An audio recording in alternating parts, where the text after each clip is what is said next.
now you're trying to make me look like I'm a liar? I'm a liar? So you're trying to say I'm a liar?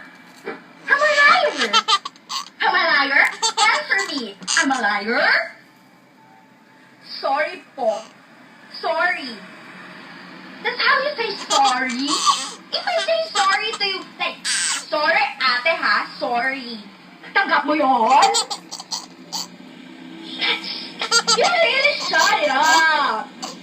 Ate, may pinag-aralan akong tao. Tinunan mo ako.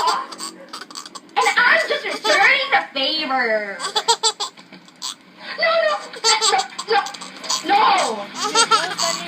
Alam mo kung paano mo ako tinanong?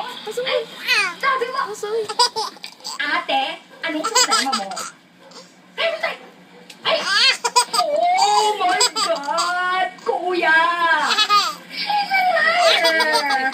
Oh my God!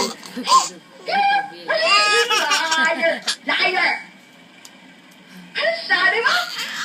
Anong problema? Anong problema ko? I'm a liar? I'm a liar? Tapos, ikaw ang igitan o ito ninyo dito. Ang mama doon. Pause na dyan.